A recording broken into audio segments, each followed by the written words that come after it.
Assalamualaikum, Shalom, Om Swastiastu, Namo Buddhaya. Salam sejahtera untuk kita semua. Perkenalkan, kami dari kelompok 3 hari ini akan membawakan presentasi tentang artikel ilmiah yang sudah kami tulis. Di sini kami menggunakan judul Perbedaan Pengaplikasian Elemen dan Prinsip Desain pada Kemasan Indomie Goreng dan Mie Sedap Goreng. Sebelum melanjutkan, saya akan menjabarkan anggota grup kami sebagai berikut. Yang pertama ada Clarista, lalu saya Dominik, ketiga ada Jeremia, Jocelyn, Laura, Laureta, dan yang terakhir ada Patricia. Lalu kami akan masuk ke dalam bagian abstrak. Abstrak sendiri adalah rangkuman dari penelitian yang kami lakukan. Nah, abstrak ini diharapkan bisa memberikan gambaran kepada pembaca mengenai isi karya tulis ilmiah kami secara ringkas. Nah, abstrak ini kami mengartikannya sebagai ringkasan mengenai isinya, dan juga kami akan menulisnya secara akurat, mudah dibaca, jelas, dan padat. Dan abstrak kami adalah sebagai berikut. Kami menemukan banyak cara untuk mengaplikasikan elemen dan prinsip desain sebagai strategi untuk membangun citra suatu merek. Contohnya, kita bisa menggunakan perpaduan warna yang serasi untuk menarik perhatian konsumen. Lalu yang kedua, kita bisa menggunakan typeface yang mudah dibaca, dan juga kita bisa menambahkan icon atau simbol unik seperti bentuk-bentuk yang bervariasi. Dan juga penelitian ini akan kami lakukan untuk membuktikan kajian teori mengenai elemen dan prinsip desain dasar pada dua kemasan mie instan ternama, yaitu kami memilih Indomie dan mie sedap. Dan kedua merek ini tentunya sudah dikenal memiliki citra dan persona sendiri ya. Tentunya mereka juga melakukan penggunaan komposisi bidang yang berbeda. Jadi treatmentnya itu berbeda untuk dua packaging ini, walaupun memiliki kemiripan yang sama. Itu sebabnya kami memilih dua brand ini, karena mereka mirip, jadinya kami akan lebih bisa untuk mengulik perbedaan yang ada nih. Kayak gimana sih kita menggunakan warna yang sama, tapi hasilnya bisa berbeda. Atau kita menggunakan shape bentuk yang mirip, tapi ternyata hasil akhirnya atau outputnya itu bisa jauh lebih berbeda. Nantinya penelitian ini juga akan mempelajari preferensi masyarakat mengenai tipe kemasan produk yang mereka sukai atau yang mereka langsung bisa tangkap di dalam kepala kalau ini adalah personanya brand ini atau ini adalah identitasnya brandnya ini gitu. Maka dari itu kita memutuskan untuk menggunakan metode penelitian mixed method. Nah, mixed method ini kita akan membuat survei dan analisis. Surveinya dilaksanakan dengan menyebarkan kuesioner terbuka untuk responden yang berdomisili di Indonesia tentunya dan memiliki rentang usia 18 sampai 30 tahun. Dan nanti dari survei ini akan kami kumpulkan dan kami lanjut ke analisis menggunakan kajian teori elemen dan prinsip desain. Lalu kami akan lanjut kepada bagian pendahuluan. Pendahuluan ini nantinya diharapkan bisa menjadi bagian awal yang menyatakan maksud dan tujuan penulisan kami di dalam artikel ini. Jadinya kami akan mengikuti ini semuanya ke dalam kesimpulan juga.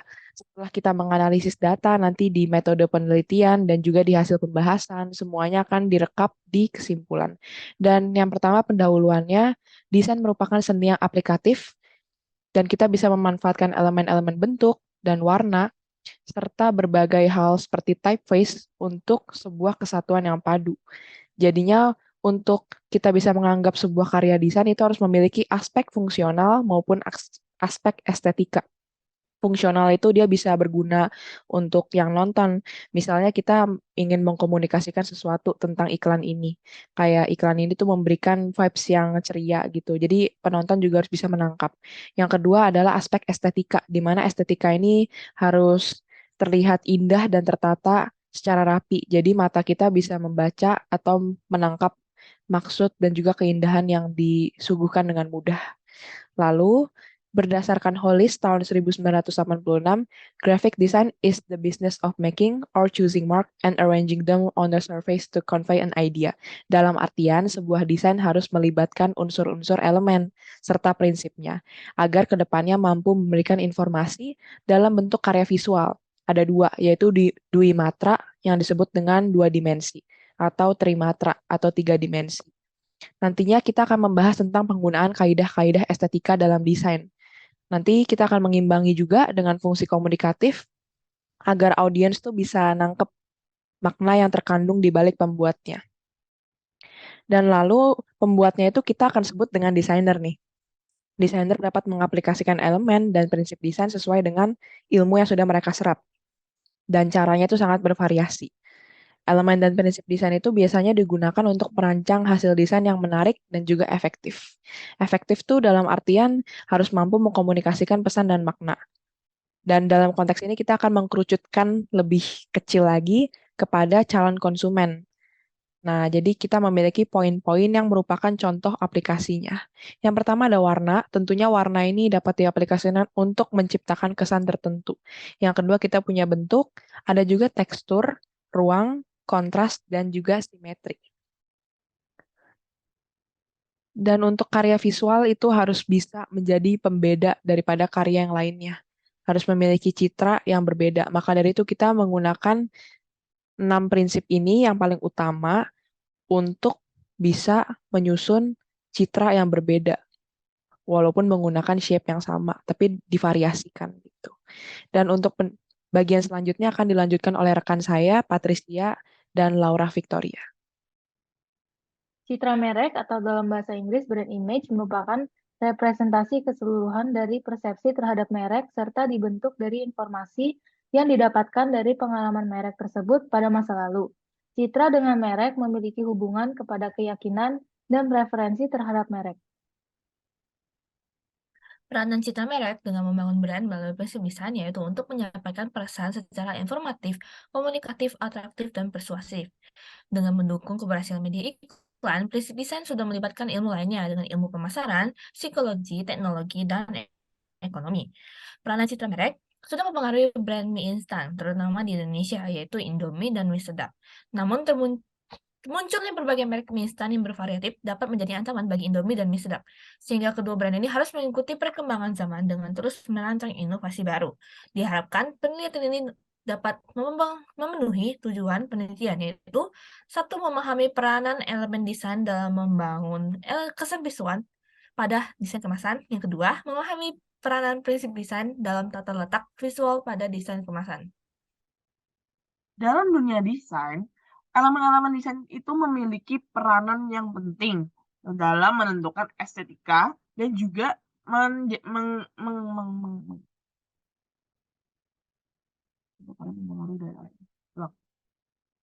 dalam dunia desain, elemen-elemen desain itu memiliki peranan yang penting dalam menentukan estetika sebuah karya dan juga menjadi daya penarik bagi audiens. Nah, ada beberapa elemen desain, yaitu bentuk, tipografi, visual, dan juga warna. Yang pertama adalah bentuk. Nah, bentuk itu adalah sebuah elemen desain yang memiliki unsur tinggi, lebar, dan diameter yang dibentuk dari beberapa garis oleh desainer. Itu adalah pernyataan menurut Asim tahun 2022. Nah, bentuk ini kemudian diolah untuk membentuk simbol, ikon, dan ilustrasi pada desain kemasan. Nah, yang kedua adalah tipografi. Tipografi ini berperan sangat penting dalam mengekspresikan sebuah produk. Nah, tipografi mencakup pemilihan tipografi, tata letak, frasa, dan penerapan huruf yang sangat mempengaruhi keterbacaan. Dalam desain kemasan, tipografi ini harus mudah untuk dibaca dari jarak tertentu dan juga mudah dipahami oleh konsumen yang memiliki berbagai latar belakang budaya dan dapat mengomunikasikan informasi produk dengan baik kepada audiens. Nah, tipografi ini harus memenuhi dua syarat keterbacaan, yaitu legibility yang merupakan kemudahan untuk mengenali dan mendiferensiasi masing-masing huruf atau karakter yang ada, dan readability yang merupakan tingkat keterbacaan suatu teks. Ada beberapa faktor yang memengaruhi legibility dan readability ini, yaitu sebagai berikut. Nah, jadi ada 3 faktor. Yang pertama adalah jenis huruf. Nah, jenis huruf itu sangat menentukan karakter dan pesan yang ingin disampaikan. Ada beberapa jenis huruf pada umumnya, yaitu black letter, humanist, old style, transitional, modern, slab serif, sans serif, transkrip dan cursive, dan dekoratif. Yang kedua adalah anatomi huruf. Nah, anatomi huruf itu tak kalah penting dari jenis huruf. Anatomi huruf itu dapat mempertegas karakter dan pesan yang ingin disampaikan. Nah, pada umumnya anatomi huruf itu terdiri dari bold atau berat, condensed dan extended atau proporsi, dan italic atau kemiringan. Nah, kemudian yang ketiga adalah penempatan. Penempatan yang dimaksud adalah spacing dan kerning. Nah, jadi ada dua jenis spacing. Yang pertama adalah line spacing dan letter spacing. Line spacing merupakan jarak antar baris, sedangkan letter spacing itu merupakan jarak antar huruf secara keseluruhan. Sedangkan kerning itu juga merupakan jarak antar huruf yang diatur secara tidak konsisten, sehingga jarak antar hurufnya dapat berbeda satu dengan yang lainnya.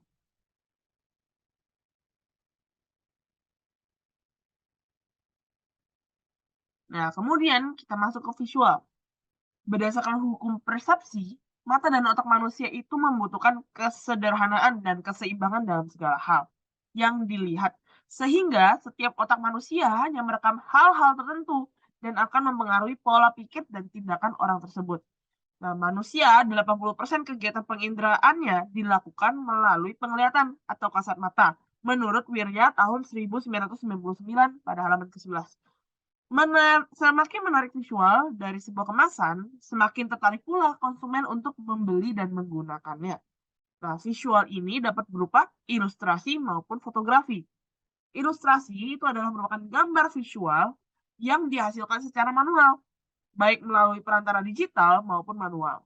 Sedangkan fotografi menggunakan kamera untuk memfoto sebuah visual yang akan diiklankan.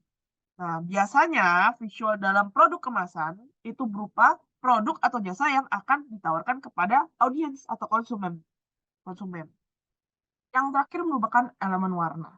Warna merupakan elemen terpenting dalam sebuah desain karena berperan sebagai penarik perhatian utama audiens. Warna juga dapat membedakan gambaran audiens terhadap suatu merek atau produk. Nah, setiap elemen visual yang ada pada sebuah desain pasti mengandung warna. Warna juga berperan penting dalam membangun citra suatu produk atau yang kita kenal dengan sebutan branding. Nah, penggunaan warna yang sama secara konsisten itu dapat menjadi identitas dari sebuah merek atau produk. Nah, ada beberapa skema warna yang digunakan pada umumnya, yaitu sebagai berikut. Complementary, analog, triadic, split complementary, dan tetraadic. Nah, complementary adalah menggunakan dua warna yang berseberangan pada roda warna. Contohnya seperti biru dan oranye. Kemudian analog adalah penggunaan warna yang letaknya bersebelahan pada roda warna. Contohnya seperti kuning, kuning ke oranye, dan oranye. Kemudian triadic adalah penggunaan tiga warna yang pada roda warna membentuk sudut 120 derajat atau membentuk bentuk segitiga. Contohnya seperti biru, kuning, dan merah. Kemudian split complementary itu merupakan sebuah variasi dari complementary. Hanya saja tiga warna yang digunakan. Contohnya seperti ini. Biru memiliki complementary oranye. Tapi pada split complementary, biru itu berpasangan dengan oranye kekuningan dan oranye kemerahan. Nah, kemudian yang terakhir adalah tetraadic. Nah, pada tetraadic ini menggunakan 4 warna yang berbeda yang membentuk persegi pada roda warna. Contohnya hijau, kuning, merah, dan juga ungu. Selanjutnya di kajian teori ada prinsip desain. Tanpa adanya prinsip-prinsip desain elemen-elemen desain yang tadi sudah disebutkan akan sulit untuk dikelola oleh brand untuk bersaing dengan brand pada kategori sejenis.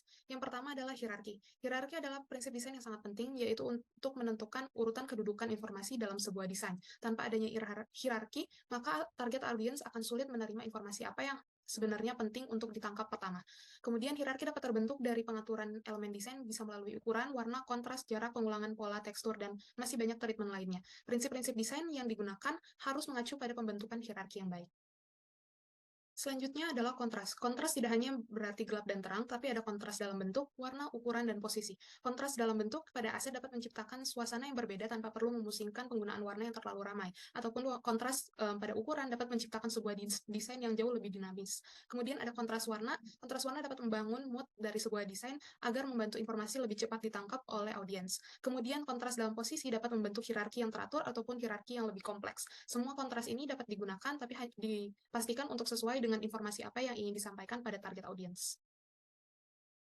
Selanjutnya adalah balance atau kesetimbangan. Pada kesetimbangan ini ada kesetimbangan struktural, kesetimbangan komposisional, dan kesetimbangan optikal. Kesetimbangan struktural mengacu pada ukuran dan bentuk sebuah elemen yang sama persis sehingga semuanya benar-benar seimbang. Sebaliknya, kesetimbangan komposisional tidak mengacu pada bentuk atau ukuran yang sama benar-benar seimbang, yang penting secara visual terlihat seimbang. Dan kesetimbangan ini paling sering dimainkan dalam sebuah desain yang menciptakan desain simetris ataupun asimetris. Berbeda dengan kesetimbangan optik, ini biasanya digunakan untuk membuat ilusi secara visual dan biasa ditemukan pada desain tipografi.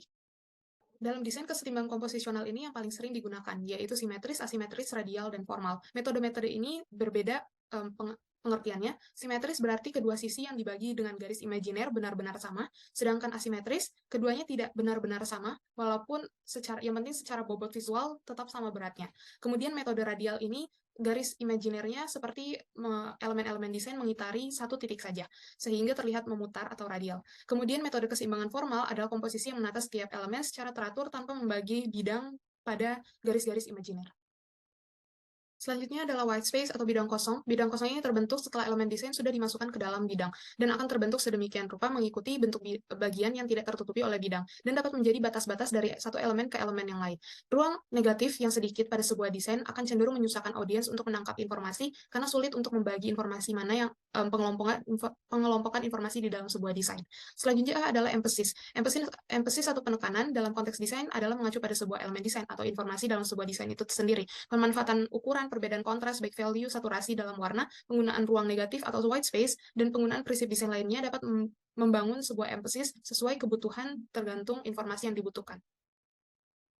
Kemudian ada grid. Grid adalah hal teknikal yang biasa digunakan desainer, di mana metode ini dengan menggunakan garis-garis pembantu selama mendesain, desainer dapat melihat bagian-bagian untuk meletakkan elemen desain secara teratur dan dapat membaginya sesuai pengelompokan. Dan biasanya grid ini akan membagi menjadi sebuah bidang menjadi ada margin dan juga ada gutter untuk bagian dalam.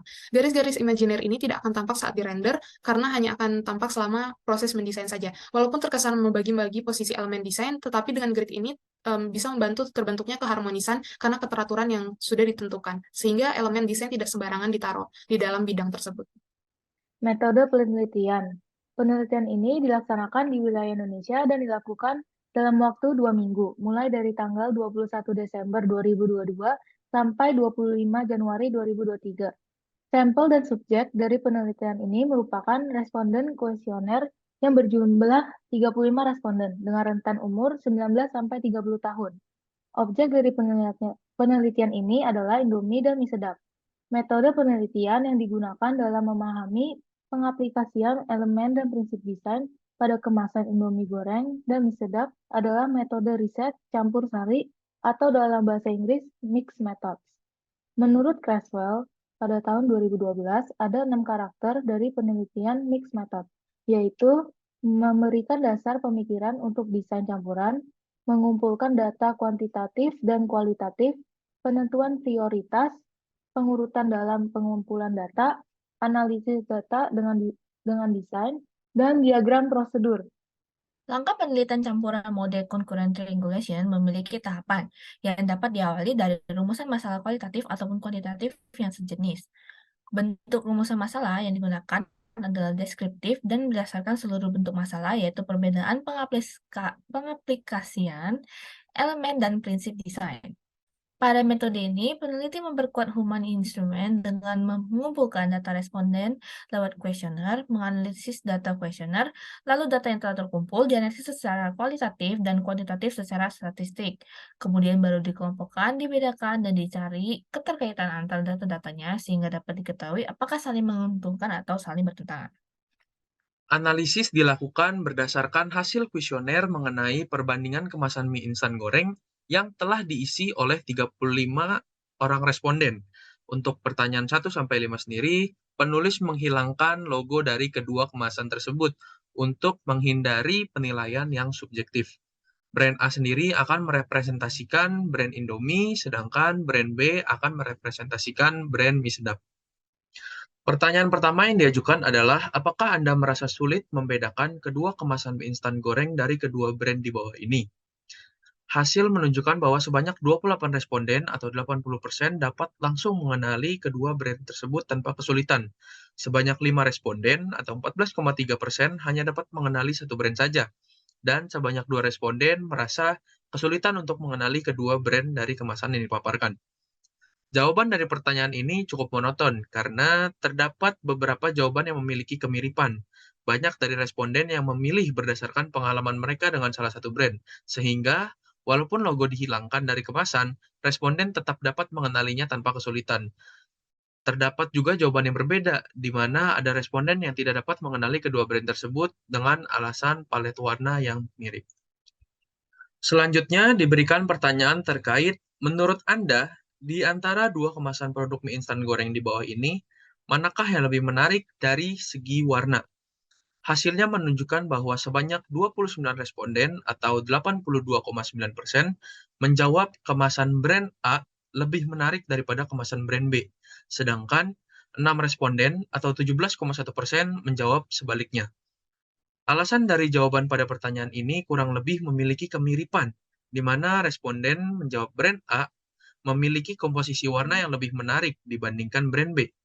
Brand A juga dikatakan memiliki warna yang identik dengan brand mereka, seperti warna merah, kuning, hijau, yang telah menjadi identitas brand tersebut, sehingga hal tersebut menyebabkan pilihan responden langsung mengacu kepada brand A.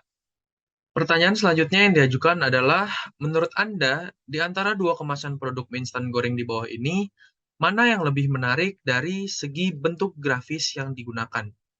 Diketahui bahwa sebanyak 29 responden atau 82,9% memilih brand A dan 6 responden atau 17,1% memilih brand B.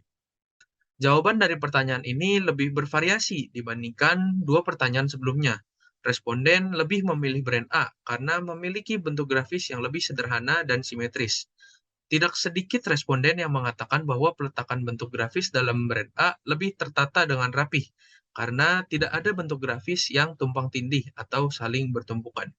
Selanjutnya, diajukan pertanyaan mengenai, menurut Anda, di antara kedua kemasan produk mie instan goreng di bawah ini, manakah yang lebih menarik dari segi jenis tulisan yang digunakan? Hasilnya menunjukkan bahwa sebanyak 27 responden atau 77,1% memilih brand A dan 8 responden atau 22,9% memilih brand B. Jawaban dari pertanyaan ini cukup beragam. Sama seperti pada pertanyaan kedua, brand A memiliki jenis tulisan yang cukup identik dengan brand mereka, sehingga responden terpacu untuk langsung memilih brand A. Tidak sedikit responden yang mengatakan bahwa jenis tulisan brand A lebih sederhana, menarik, dan terlihat jelas. Tetapi, ada juga yang mengatakan bahwa jenis tulisan pada brand A terlalu berlebihan sehingga sulit untuk dibaca. Sedangkan, jenis tulisan brand B terlihat lebih elegan. Pertanyaan kelima yang diajukan adalah, menurut Anda, di antara kedua kemasan produk mie instan goreng di bawah ini, mana yang lebih menarik dari segi komposisi visual yang digunakan? Sebanyak 29 responden atau 82,9% menjawab brand A, dan 6 responden atau 17,1% menjawab brand B. Jawaban yang dihasilkan cukup bervariasi, di mana masih sama seperti beberapa pertanyaan sebelumnya, masih saja didominasi oleh brand A. Komposisi pada kemasan brand A dikatakan lebih tertata rapih dan tidak berantakan karena aset yang ada tidak bertumpukan dan semuanya terlihat dengan jelas. Namun, ada juga yang mengatakan bahwa brand B memiliki foto tampilan makanan yang nyata, sehingga memberikan sugesti bahwa produk tersebut memiliki isi yang lebih banyak dibandingkan brand A. Pertanyaan terakhir yang diajukan adalah, menurut Anda, di antara dua kemasan produk mie instan goreng di bawah ini, logo dari brand mana yang lebih menarik untuk Anda? Pada pertanyaan ini, brand B lebih unggul dengan sebanyak 19 responden atau 54,3% menjawab brand B, dan 16 responden atau 45,7% menjawab brand A. Jawaban dari pertanyaan ini cukup menarik, karena aspek penilaian ini merupakan satu-satunya hal yang unggul dari brand B. Brand B dikatakan memiliki logo yang lebih sederhana namun penuh penekanan. Di balik pernyataan itu, terdapat alasan di mana logo tersebut memiliki ukuran yang lebih besar dibandingkan objek visual utama, yang membuat responden langsung dengan jelas membaca logo tersebut. Nah, ketika kita perhatikan secara detail setiap kemasan, setiap elemen desain itu diterapkan pada kedua kemasan ini. Nah, contohnya seperti bentuknya, bentuk elemen pada kemasan tersebut. Nah, pada kedua kemasan itu terdapat beberapa bentuk yang polos yang terdapat di belakang tulisan. Bentuk ini membantu memberi penekanan kepada tulisan dan pesan yang ingin disampaikan oleh produk tersebut. Nah, yang kedua, kita bisa lihat dari tipografinya. Nah, terdapat perbedaan antara tipografi pada produk Indomie goreng dan mie sedap goreng. Nah, pada produk Indomie goreng, ini menggunakan jenis huruf script dan serif. Nah, jenis huruf script itu menimbulkan kesan estetik dan membuat lebih menarik di mata audiens. Sedangkan jenis tulisan serif memberikan kesan yang klasik dan luwes. Nah, sebaliknya, pada kemasan mie sedap goreng itu menggunakan satu jenis huruf, ya dengan anatomi yang berbeda, yaitu jenis huruf sans serif. Tapi dengan anatomi seperti ada yang di bold, ada yang di italic, ada yang di condense juga. Nah, jenis huruf ini memberikan kesan sederhana, bersih, dan modern seperti pada gambar tersebut. Oleh karena itu, keduanya memiliki image yang berbeda. Nah, kemudian dari segi visual, keduanya itu sama-sama memiliki visual mie goreng untuk menunjukkan produk yang ditawarkan oleh kedua brand ini. Nah, kedua produk ini juga dilengkapi dengan visual-visual tambahan, contohnya seperti telur, udang, sayur, sosis, dan tomat. Nah, ini dimasukkan sebagai visual-visual pelengkap yang diperlukan untuk memberitahu konsumen bahwa produk mie instan dari kedua merek tersebut dapat dikonsumsi dengan lauk pauk tambahan agar lebih nikmat. Dan yang terakhir adalah warna.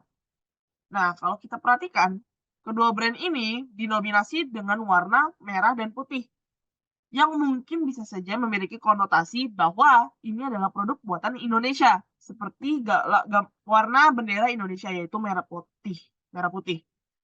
Nah, produk Indomie goreng ini menggunakan jenis warna split complementary dari merah, yaitu merah, hijau, dan kuning. Sedangkan produk mie sedap menggunakan jenis warna triadik dengan warna-warna primer, yaitu merah, biru, dan kuning. Keduanya itu memiliki warna yang serupa, dan hal ini mungkin terjadi karena mereka adalah kompetitor. Namun, tetap secara warna, mereka ingin menggambarkan hal yang berbeda. Berikutnya, di sini ada prinsip desain yang kita sebut dengan white space dan juga emphasis. Cara kerja white space dan emphasis itu sama. Jadi yang membedakan adalah white space ruang negatif. Nah, ibaratnya kalau kita melihat sebuah desain, itu kita membutuhkan mata untuk bernafas gitu. Nah, semakin banyak white space-nya, akan semakin mudah keterbacaan informasi yang dicantumkan di dalam desain. Jadi, beberapa responden itu dengan cepat menyadari adanya ruang negatif ini. Dan ternyata ruang negatif itu lebih banyak ada pada kemasan mie sedap. Hal ini sebenarnya membantu ya untuk mie sedap menonjolkan logo dan juga foto produk mereka. Jadi kayak orang bisa langsung ingat kalau logonya mie sedap tuh miring terus warnanya biru gitu. Nah, beda dengan kemasan Indomie yang cenderung lebih penuh ya isinya. Terus dia membuat informasi dalam kemasan juga tidak begitu ada penekanannya. Dan terutama kita biasa kalau lihat kemasan Indomie itu bisa langsung nangkep di sebelah kanannya itu ada foto produk saran penyajiannya gitu. Jadi treatmentnya berbeda. Dan untuk emphasis ini adalah menekankan kepada produk seperti yang tadi disebutkan. Kalau misalnya Indomie kita bakal ingat di pojok kiri biasanya ada kayak bendera flag itu. Dan kalau misalnya mie sedap tuh dia lebih menonjolkan logo gitu. Dari data-data tersebut dapat disimpulkan bahwa prinsip desain berpengaruh dalam membuat kemiripan dari suatu produk. Penggunaan prinsip desain serupa dapat membuat produk terkesan mirip. Sebaliknya, penggunaan prinsip desain yang berbeda dapat memberikan kesan yang berbeda juga.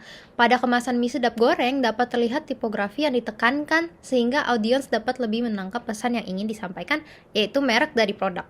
Penggunaan ruang kosong atau white space juga menjadi peran penting dalam membedakan satu kemasan produk dengan yang lainnya. Secara keseluruhan, penggunaan elemen-elemen visual dan prinsip desain pada sebuah desain kemasan dapat memberikan kesan yang sama maupun berbeda. Hierarki, kontras, emphasis, white space, dan balance dari sebuah desain dapat menjadi penentu kesan visual dari sebuah brand.